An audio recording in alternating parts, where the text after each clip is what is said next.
Tirupati division vigilance monitoring committee సభ్యులుగా నియమితులైన కేసిపేట పద్మావతిపురం సర్పంచులు పిపాసి జ్యోతిలను పలువురు సర్పంచులు అభినందించారు. తిరుపతి రూరల్ మండలం ఎంపీడీఓ కార్యాలయం వద్ద మంగళవారం వారిని సత్కరించి అభినందించారు. డివిజన్ పరిధిలో పారిశుద్ధ్య కార్మికులు ఎదుర్కొంటున్న పలు సమస్యలను వారి దృష్టికి తీసుకువచ్చి బుధవారం తిరుపతి ఆర్డీఓ కార్యాలయంలో జరగనున్న డివిజన్ కమిటీ మీటింగ్లో చర్చించాలని కోరారు. ఈ కార్యక్రమంలో సాయినగర్, అవిలాల, లింగేశ్వర్ నగర్, సి మల్లవరం, ఓటేరు, బ్రాహ్మణపట్టు సర్పంచులు రమణ, సివి రమణ, కోటేశ్వరరావు, భారతి, సుబ్రహ్మణ్యం రెడ్డి, ఎంపీటీసీ శివశంకర్ తదితరులు పాల్గొన్నారు.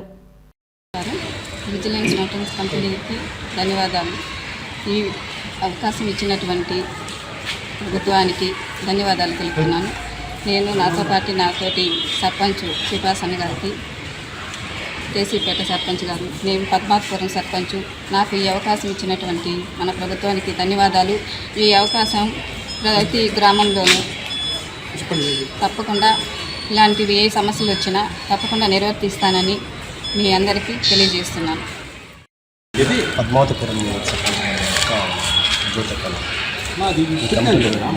సంతోషమైంది.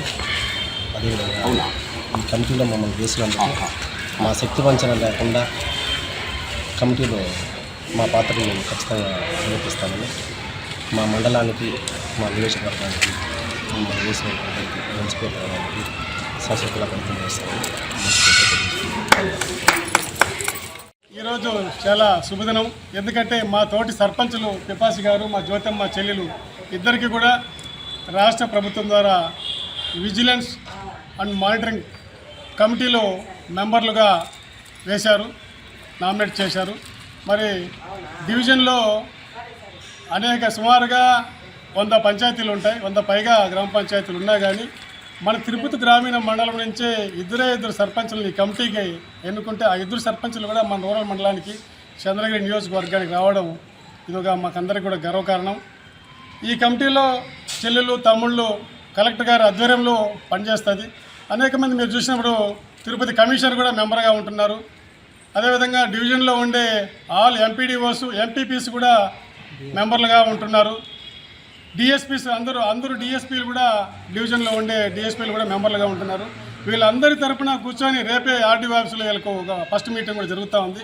అక్కడ కూర్చొని అనేకమైన సమస్యలపైన చర్చించడం జరుగుతుంది. కాబట్టి మా తోటి సర్పంచులుగా వీళ్ళిద్దరూ ఉంటున్నారు కాబట్టి మా ప్రతినిధులుగా మరి నియోజకవర్గంలో అనేకమైన సమస్యలు ఉంటాయి. ఇవి ఎన్ఆర్జీఎస్ పనులు కావచ్చు, అదేవిధంగా సోషల్ వెల్ఫేర్ పనులు కావచ్చు, ఇలాంటివి జరిగే ప్రతి పని కూడా ఈ monitoring committee, vigilance and monitoring committee అన్నీ కూడా చూస్తూ ఉంటుంది. కాబట్టి వీళ్ళు కూడా వీళ్ళ పాత్ర ఉంది. ఎందుకంటే ఒక పక్క అధికారులతో పాటుగా ప్రతినిధులు కూడా కలిసి ఉన్నప్పుడు ప్రజలకు మంచి నిర్ణయం, అంటే మంచి న్యాయం జరుగుతుందనేసి ప్రభుత్వం ఈ నిర్ణయానికి వచ్చి ఉంటుందని కూడా మేము భావిస్తూ